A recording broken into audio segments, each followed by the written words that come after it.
सास थामेर बस्नुहोस् किनकि अबको 48 घण्टाले पुरै विश्वको नक्सा बदल्न सक्छ। एकातिर ट्रम्पको अन्तिम अल्टिमेटम, अर्कोतिर इरानको सिधा जवाफ, आक्रमण गरेर त हेर तिमीहरूको लागि नर्कको ढोका खोलिदिन्छौ। के तेस्रो विश्वयुद्धको काउन्टडाउन सुरु भइसकेको हो? समयको सुई टिक टिक गर्दै अगाडि बढिरहेको छ र त्यही सुईसँगै मध्यपूर्वमा एउटा भयानक युद्धको कालो बादल मडरिरहेको छ। अमेरिकी राष्ट्रपति डोनाल्ड ट्रम्पको एउटा कडा चेतावनीले अहिले पुरै विश्वको सास रोकिदिएको छ। ट्रम्पले इरानलाई सिधा र स्पष्ट शब्दमा 48 घण्टे अल्टिमेटम दिएका छन्। उनको शर्त एकदमै कडा छ कि सम्झौता गर कि हर्मुज जलमार्ग खोल, नत्र यस्तो गम्भीर परिणाम भोग्न तयार हौ जसको तिमीले कल्पना पनि गरेका छैनौ। तर केही इरान अमेरिकाको यो धम्की सामु चुपचाप झुक्ला त? इरानले ट्रम्पको यो चेतावनीलाई सिधै नर्कको निमन्त्रणाको रूपमा लिएको छ र यस्तो हुङ्कार भरेको छ जसले वाशिङटनदेखि तेल अभिवसम्म तरङ्ग ल्याइदिएको छ।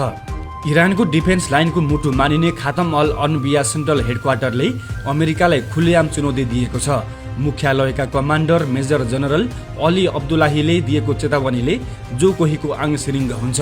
उनले भनेका छन्, यदि हामीमाथि आक्रमण गर्ने दुस्साहस भयो भने हामीले भनेका सबै कार्यान्वयन गर्नेछौँ। यसको अर्थ एकदमै स्पष्ट छ, तिमीहरूका लागि नर्कको ढोका खुल्नेछन्। इरानको निशानामा अब अमेरिका मात्र छैन।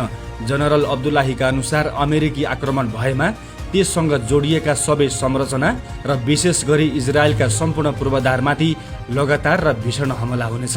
यसैबीच इरानी सेनाका प्रवक्ता कर्नल इब्राहिम जुल्फकारीले पनि एउटा भिडियो सन्देश जारी गर्दै अमेरिकाको होस उडाउने अर्को चेतावनी दिएका छन्।